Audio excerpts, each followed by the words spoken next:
In a previous video, I took a second look at this blower after initially claiming it to be too worn out to work again without a rebuild. However, after taking a second look, I found out that the piston ring was stuck in the piston, and after freeing it, the blower now works great. Today we're going to fix a small issue that's been there the entire time. What's up everyone, and thank you for stopping by. Today's project is this Craftsman blower, and the problem is that the rope doesn't fully retract back into the blower. Now that may not sound like a big deal, but it makes the rope feel a little shorter than it really is, and starting the blower can be a little bit more challenging than it should be. I'm going to try and repair this blower, however, it may not be the exact repair you need to make to yours. We'll explore other options later in the video. Now, we're only going to mention what these other options could be. We don't have enough time to look into them, but if you need more information on these options, you're welcome to ask as many questions as you need to. So most of the time, the rope just hangs there, and sometimes after running it, it'll work its way back into the machine. If I had to guess, it has to do something with the recoil, either a spring issue, or it could possibly just need some lubrication. The problem is that on this style of blower, the recoil is sandwiched between the engine and the back of the blower housing. That unfortunately means we need to take most of this thing apart to get to it. Now, to be honest, it's really not a big job, but the idea that you have to basically take the entire blower apart to service the recoil just gets on my nerves. Now, to make the job a little bit easier, I would use a power tool, but hand tools will work just fine. However, I would only use them if I was being paid by the hour, because it's going to take some time as there are a lot of screws that need to be removed. Now, most of the screws are all the same size except for the 4 that hold the engine to the rear housing. Now, after removing about a dozen screws, there are a few more that we need to take off. There are a couple in these openings that hold the lower handle to the blower, and there are 2 more hiding under the top handle. When you take off the handle, just be very careful you don't lose some of the rubber isolators. Once the engine cover is off, we can get access to the throttle and its linkage, as well as the wires for the on-off switch. After getting the wires out of the way, we can then remove the other half of the top handle. We can then remove the rest of the isolators and the last 2 hidden screws. Now, after these 2 screws are removed, we can finally split the housing. With the outer housing off, we can now remove the nut holding the impeller to the crankshaft of the engine. Now, this blower is also a mulching vacuum, that's why it has this metal plate under the nut and the lock washer. Now, once the impeller is off the crankshaft, we can now remove the 4 bolts that hold the engine to the rear housing. After the bolts have been removed, we can then separate the rear housing from the engine. Now, once turned over, we can see the recoil pulley and how it spins inside the housing. Now, it seems to be working just fine, but it's just not pulling the rope all the way in like it should be. The first thing I'm going to do is try and lubricate any areas that might have extra friction and keeping the pulley from spinning freely. And unfortunately, the extra lubrication didn't seem to really help any, so that means we need to remove the recoil pulley and get to the spring and see if there are any issues with it. Now, the most common problem would be surface rust on top of the spring. After removing the baffle, I finally noticed the amount of rust that was collecting in the housing, and more than likely it's from the spring, which is not a good sign. Before we can remove the pulley, we need to take the tension off the spring by unwinding it, then we can take the pulley out of the housing. If you don't unwind the spring first, it will come flying out of the housing. Once the pulley is out of the housing, we can see even more rust that's collected on it from the spring, and this is a pretty big clue as to what's wrong with the spring and why it's not working like it should. Now, after getting the spring and its cup out of the housing, you can see it's covered in rust along with the area where the spring was sitting. So here's the spring, and to inspect it, we need to get it out of the cup without it coming apart. Now, I would recommend wearing some eye protection just to be safe. Take your time and make sure you have the inner part of the spring held in place by at least 1 finger.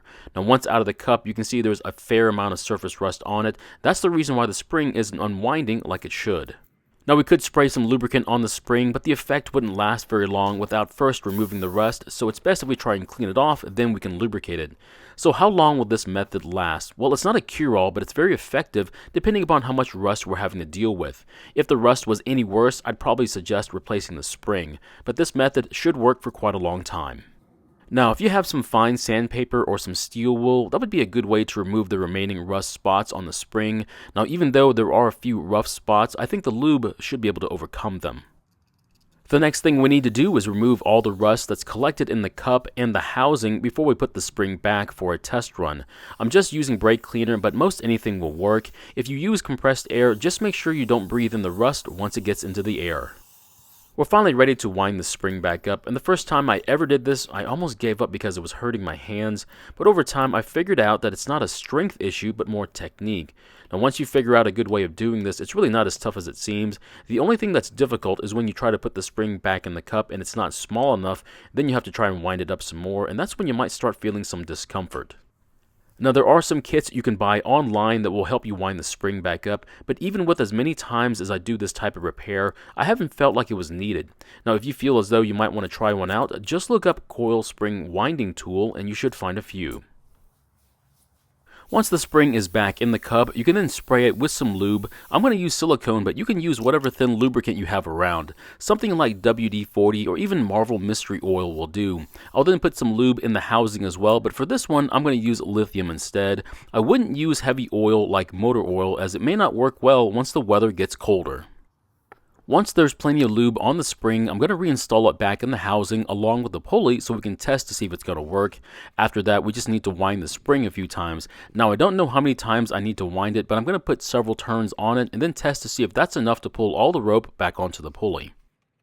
I would recommend this approach versus trying to put too many turns on it to begin with. If you wind it too many times, the spring could bind up the first time you pull on the handle. Unfortunately, it looks like it's not going to be enough, so I'm going to put a few more turns on the spring and see if that's enough. Now, I have to try and keep the pulley from flying out of the housing because I haven't replaced the baffle yet, but it looks like it's going to work this time. Now, for the real test, I'll replace the baffle and try the test again. I also sprayed some lithium grease on the part of the baffle that makes contact with the pulley to make sure it won't interfere with it. Now, with the baffle in place, you can see that the spring is working a lot smoother when pulling the rope back onto the pulley. Now, I just realized this, but I should have drilled a small hole in the housing and the impeller so I can easily lube the spring anytime I wanted to. If I ever take this blower apart again, I might just do that. This would keep me from doing this job again in the future. Once the engine is mounted to the rear housing, check to make sure that the pull rope still works like it should because it'd be a lot easier to fix now than later. We're now ready to put the rest of the blower back together. Just make sure you adjust the clutch settings on your drill for when you're putting bolts into metal versus when you're putting screws into plastic, otherwise you could strip out the plastic. Now, you don't need to use an impact for this repair, but it does make the job a lot easier. Next, I'm going to move the wires and the throttle linkage to the area they need to be at. Before I forget, I'm going to replace the rubber isolators to where the top handle goes. I've only separated smaller blowers and some that look like this one, but this is the first one I've ever seen with rubber isolators. Even my Kawasaki blower doesn't have these. Next, replace the front blower housing and all the screws that go with it.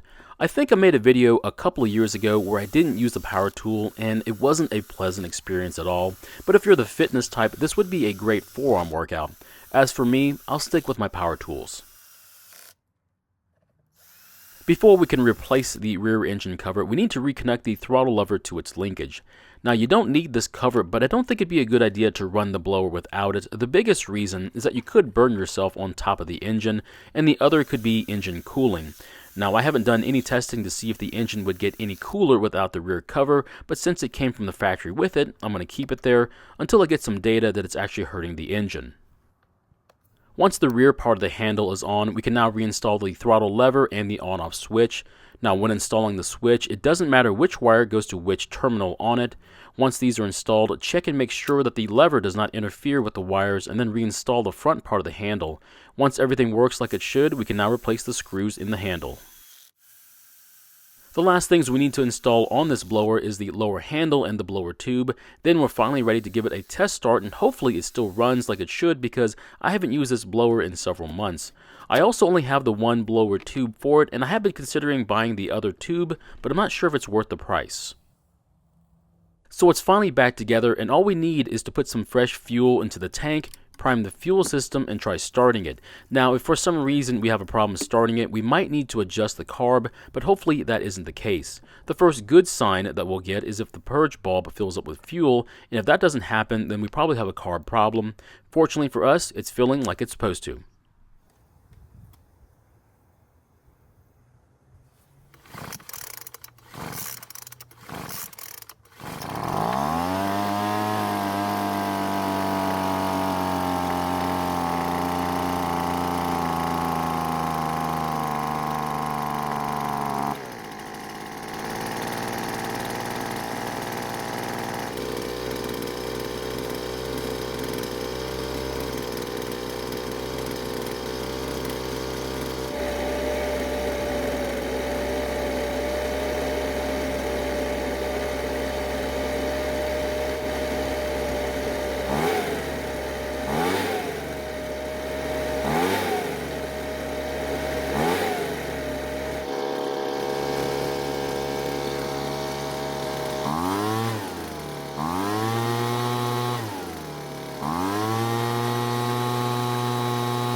Well, it started up just like it's supposed to, and after letting it warm up for a few minutes, it also seems to work very well. I think not having the lower tube is kind of hurting its performance, but it still works pretty good the way it is. So another option as to why the recoil wasn't pulling all the rope into the blower is that the end of the spring that interacts with the pulley is damaged, causing it to slip and basically losing a few turns on the spring. Now once it's lost a few turns, there isn't as much tension on the spring, so it won't slip again. Now the fix for it is to either reshape the end of the spring or just replace the spring. So my question is, instead of going through the hassle of cleaning and oiling the spring like we just did, would you have just replaced the spring instead with a new one? Now, a new spring is only $7, so is it worth the cost and the wait time for it to arrive, or just spend a few minutes cleaning it instead? Personally, as long as it's not too bad, I'd rather clean it and lubricate it. Thank you for watching. I really do appreciate your time here. Please feel free to ask me any questions, and I hope to see you in the next video.